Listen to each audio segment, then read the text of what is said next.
Hi, and welcome to the show. Subscribe at kevinmd.com/podcast and get CME for this episode by clicking on the CME link in the show notes. Today, we welcome Emil Chuck. He's a health professional advisor. Today's KevinMD article is How Situational Judgment Tests Help Medical Schools Evaluate Applicants. Emil, welcome to the show. Kevin, thank you for having me, and I'm looking forward to this conversation. We'll talk about your article in a little bit. First off, briefly share your story and journey. So I have a PhD in cell biology from Case Western Reserve University. After having an engineering background at Duke University, I spent a number of years in the research world doing postdocs before basically making the turn towards academic administration, where I was the first university-wide pre-health advisor at George Mason University, then director of admissions at the dental school at Case Western Reserve for about 9 years or so. And then, especially during the pandemic, just by coincidence, became director of admissions at Rosalind Franklin University, overseeing roughly 20 or so of the health professions programs there. About 3 years ago, I left that position for this very interesting position as Director of Advising Services for the Health Professional Student Association, which is well known for publishing the Student Doctor Network, now entering basically its 25th anniversary year. So we're doing a lot of work, and what a lot of the work that I've currently been doing is leveraging some of my research interests back and looking at what the applicant experience really has been, not just for medicine, but also for many, many different professions. All right. So, as many of my listeners know, applying to the health professionals, especially medical school and dental school, long and arduous process. I have a freshman in college on the pre-medical track as well, so she is going through that journey. Let's talk about this KevinMD article about situational judgment tests. So, tell us more about this article for those who didn't get a chance to read it. So a little bit of a background. I know I get a lot of insights from many of the faculty, many people who are clinicians who, or even people in the general business world who talk a lot about, generationally, a lot of our students don't seem to understand what professionalism is all about. And so a number of different efforts along many, many years have been, I think, pursued, especially in higher education, to gauge what we will term the soft skills, the power skills, those skills that are professional in nature. And so what I try to do with this article, at least with a little bit of a background, is highlight the two main players right now in health professions admissions when it comes to evaluating these soft skills. So we're not talking about the content skills and knowledge that you know for the MCAT, the DAT, and so forth. But these are soft skills about interprofessionalism, ethics, integrity, working in teams, and those sort of having some nuances and understanding of cultural awareness and cultural education competency. So these tests have been developed over at least the last 10 years, and they really started bubbling up and becoming more prominent in the last couple of years, mainly driven by the AAMC's situational judgment test, but these other tests have also been in play for a number of years, and I just wanted to make sure we highlight them because very, very little is known about how students and how applicants really feel about how effective these assessments really are and how it plays a role in the admissions process. So, do pre-medical students have to take these situational judgment tests alongside the MCAT? Are they required by all medical schools today? At this time, for medical school admissions, these tests are not required. They are only required by a small handful of schools. AAMC, because they rolled it out for implementation for the first year last year, they're trying to get some buy-in from everybody. So right now, the number of required schools is relatively small, less than a dozen at this point. But that may change in a couple of years as more and more buy-in and more research comes in for the AAMC preview exam.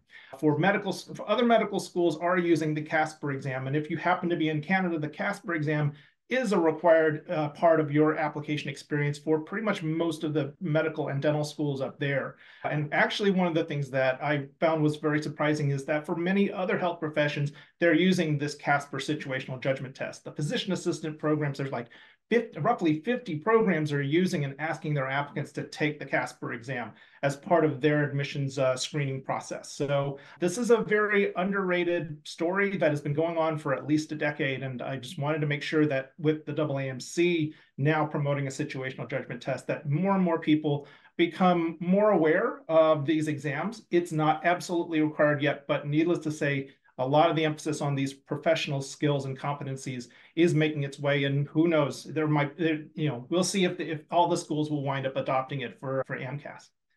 And are these tests administered by the schools themselves, or is this something that the applicant has to take independently, like an MCAT?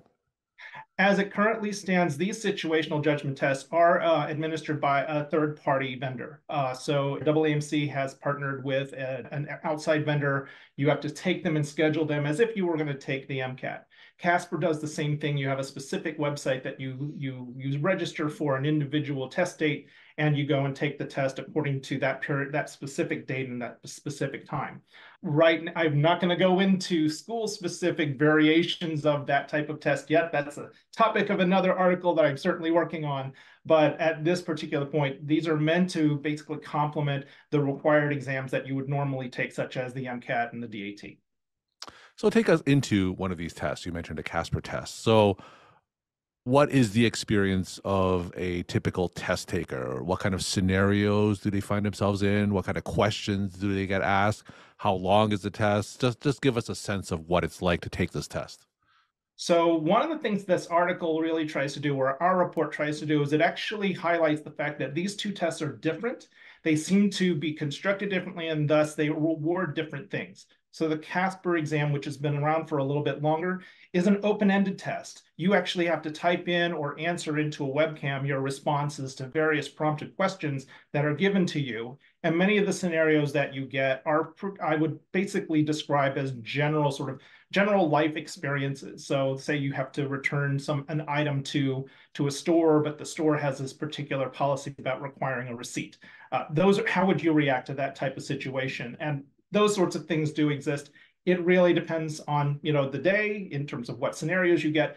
But over the span of about 90 minutes, that's what Casper examinees experience. A number of exam questions or situations require verbal responses, while others require typed responses. The AAMC's test, though, they take a different direction. So similar to the MCAT, they prefer multiple choice type exams and is meant to be valid over a number of different years. So even if you take an exam for, say, 2022, it could be valid for up to, well, depending on the school, say 2025 or 2026, unlike the Casper exam, which you take it then and there, and it's only valid within the 12 months that you take the exam. The AAMC preview exam is specifically designed to really gauge the participants who take the exam about, in my opinion, academic culture and academic medical life. What is expected of you in terms of scenarios in an academic medical setting where you have to compete against various priorities in terms of your commitments and other things, and your integrity, your teamwork skills, and so forth. And so a lot of the scenarios that we see on their practice tests, for example, really focus a lot on how well individuals will succeed and understand what the game plan is, what the so-called curriculum and the expectations are should you become a health professional or medical student at the AMCAT schools. And I should put in parentheses or in an asterisk in there are a couple or a few DO schools that are also adopting preview as part of their process, but I don't know if they've required it yet. I think they're still doing research on it. Now, what's the data regarding the efficacy of these tests? Have they been really shown to choose a better applicant pool? So that's the I guess $10 million question among all of the people who are creating these types of tests. Casper, fortunately, has been around for at least a decade, and so they have a number of different peer-reviewed publications where they really do partner with some of their partnering programs and demonstrate that a lot of the benefit of individuals that have taken these exams for its institutional outcomes. So some cases you might see a smaller number of problems when it comes to professionalism citations. You might see people performing better on OSCE exams. Those sorts of things are currently in the literature when it comes to the Casper exam. And we're hopeful that, in the future, because preview really hasn't been fully implemented except for like a number of 3 or 4 years, there's a smaller number of publications that really show a similar benefit, but they have been published and they're making their way through the literature right now. So there's a couple of papers that really have identified during pilot studies how well it contributes to those issues related to professionalism, how it pertains to board passage. We're hoping we'll hear more about that soon, how it relates to professionalism citations while you're in school or even beyond. Hopefully that's forthcoming, but there's a bunch of people over at AAMC that are really trying to collaborate with many of the member institutions to come up with that research, and hopefully that'll be data that will be rolling out in the near future. As you know, it's already so rigorous for American medical students to apply, right? You have to have your GPA, you have to have the MCAT, you have to have your shadowing hours, the research hours, and clinical hours, all to apply to medical school. And now you have these situational judgment tests. Are we going to have a world where we're going to have a Casper or a preview coach or tutor that these pre-medical students are going to have to prepare for these tests? Well, that world exists now. So, believe it or not, I mean, if you go and you see what resources are available for Casper outside of the test maker's website, which is Acuity Insights, they do have some resources that are freely available for people to become acclimated to the tests.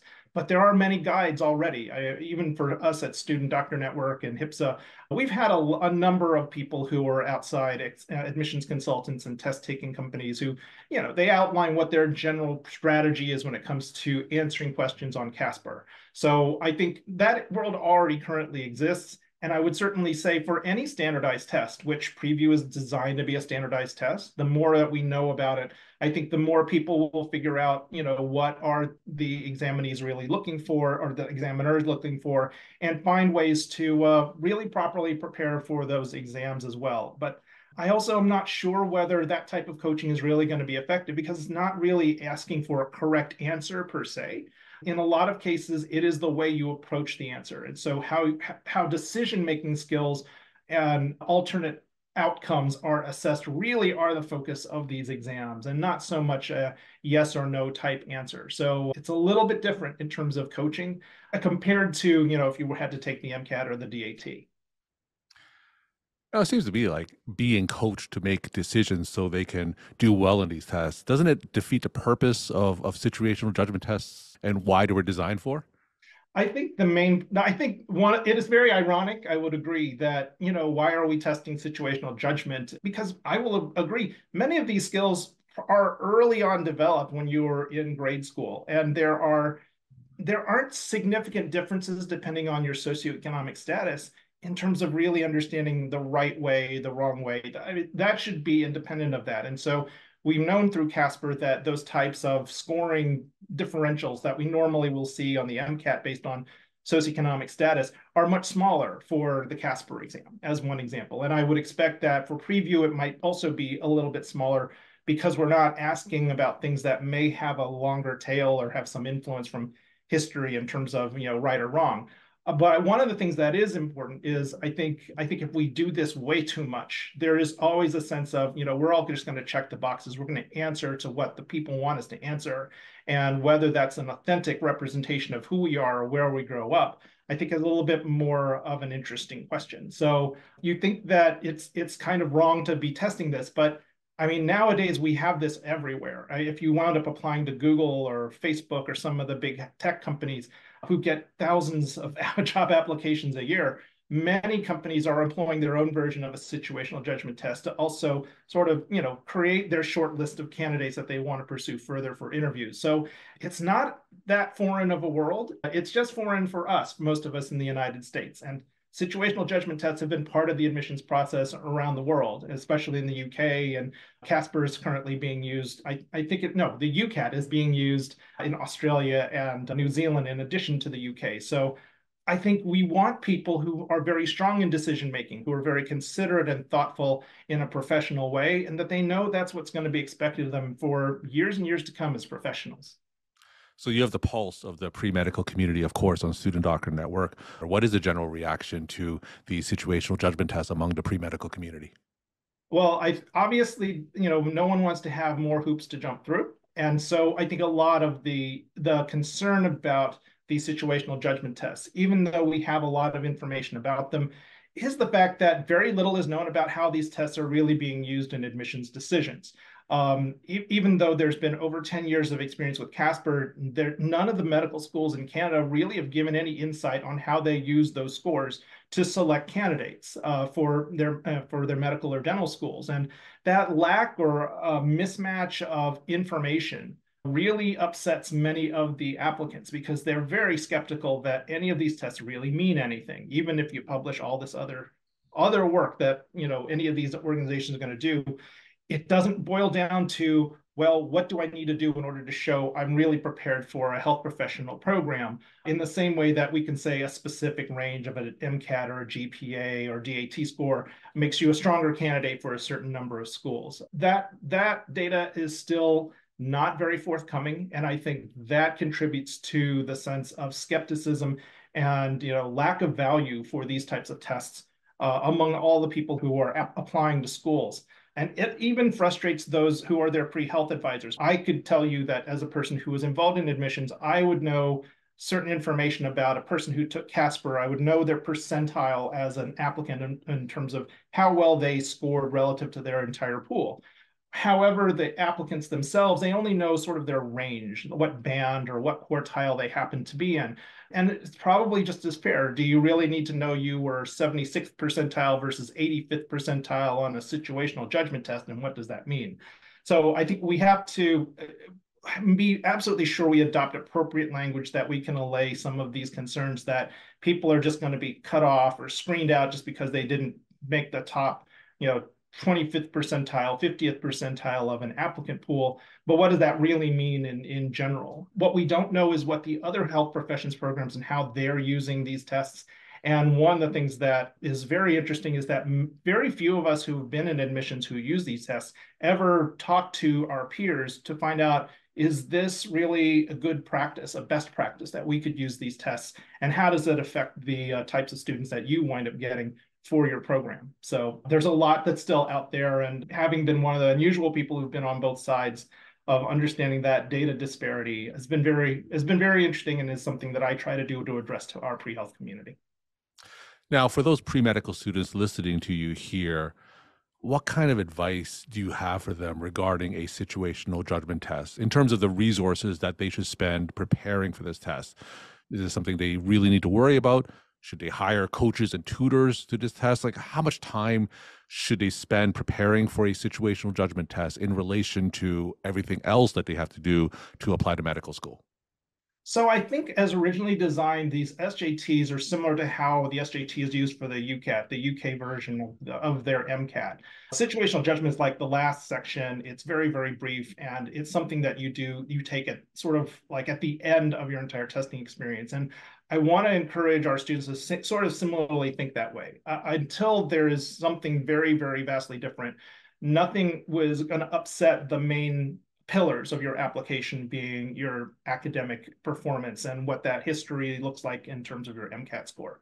So most people who've answered our survey scored really, really well, have very good academic credentials, and most of them in this case tend to be in the higher percentiles, the top percentile range, the top quartile for Casper, the top scores for PREview. So they all tend to do pretty well, and none of them adopted any extra effort to get a coach or do anything more than just look at what resources are available from each of the test taking sites, maybe review some strategies, do a little bit of practice, some of the resources we have available for SDN to really tell people about, here's how you can write some of your responses, or what people suggest for Casper. And I think for most people, that's all you really need to worry about, except for the technology. And so really the amount of time you should spend is on making sure the technology you have is appropriate, that you have continuous internet, that you're not in a place where you're going to be easily distracted, that you can read the material, and that if you need accommodations, you request them very early on. If you have qualified for a fee assistance program, you register and make sure that that fee assistance program gets you reduced or free registration to these tests. I think a lot of the work really comes up front in terms of preparing yourself for the test, and then making sure that as you're going through the test, understanding that these are very standardized questions.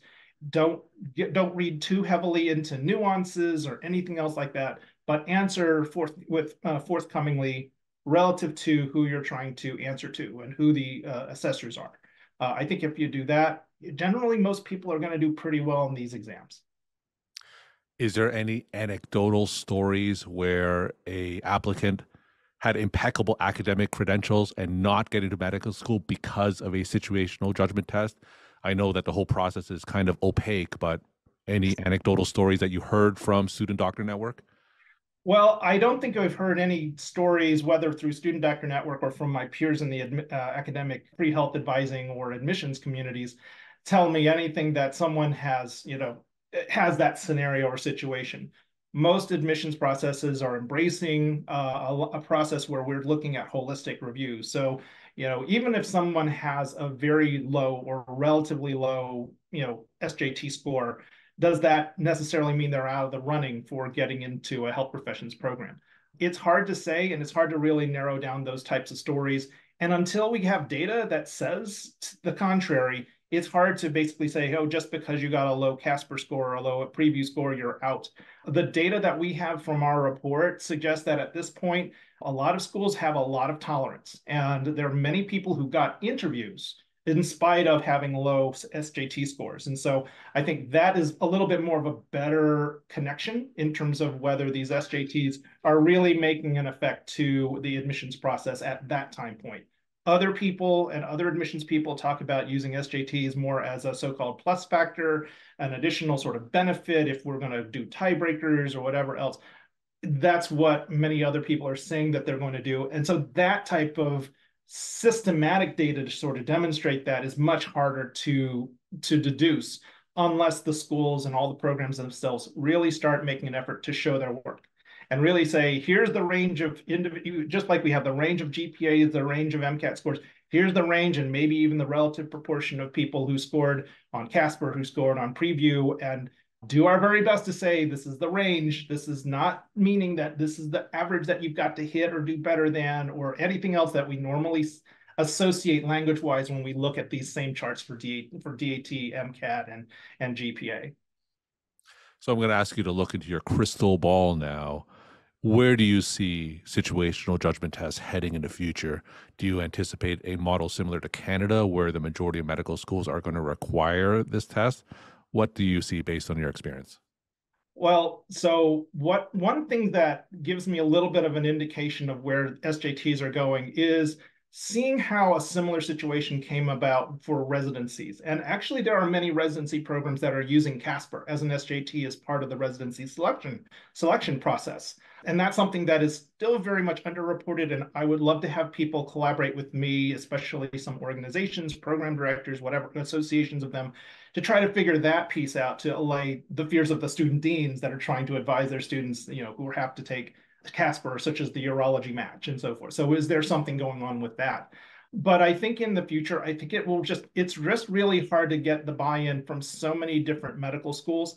I do think that since AAMC put so much energy and so much money into developing the PREview exam, I think once we get much more data, I do think that there are going to be more people that will buy in and actually have more students take that exam. AAMC reported that 20,000 students took their PREview exam in their first full year of implementation this past year. And that's just about over a third of the overall applicant pool for MDs. And so I think we're going to go into a world where obviously that type of situational judgment testing and looking at people pre-professionally will be part of an admissions process that's going to be holistic. What I think needs to be the rubber hitting the road is exactly what are the outcomes that we're looking for that are going to be important. How does this affect overall diversity? If in and of itself or in combination of other factors and processes, how is this going to affect individual choices to go into certain professions, especially to work with underserved communities? And that's, of course, something that we at HIPSA are very interested in. So we're looking at a lot of things that are happening, but I will definitely say this, that for Canada, because of the smaller number and because of schools that are there, they're missing some very interesting opportunities to really address this question from Casper standpoint and showing how effective it is in addressing some of the problems that they have in Canada with regards to diversity and regarding choices for specialties. And I think in other episodes, you probably have talked to many people who are experts in the Canadian healthcare system, and there's still some significant problems despite 10 years of having Casper being part of their admissions process and their selection process for residency, I may add. So we're not really sure exactly where, you've got to justify it. You got to justify your work. And I'm hoping that in a few years, we get more data that really points us in a direction where we see that these SJTs are really going to be valuable. And my final question, Emil, tell us some of your take-home messages that you want to leave with the KevinMD audience. So I think one of the things that we need to remember that SJTs are, I think, are really here to stay. These virtual interviewing platforms that really look at pre-professional activities and pre-professional attitudes among our candidates, I think is going to be something that we've all wanted and we've all craved. We know the people, and many of your listeners and viewers are probably in the category of those that didn't really do well as academics, but had the heart and had the desire and had the resilience to be the types of physicians and healthcare workers they want to be. And I think to that extent, we're hoping that the message out there is don't lose hope if you are one of those people with a strong heart and maybe had a very rocky road to, in an academic type setting.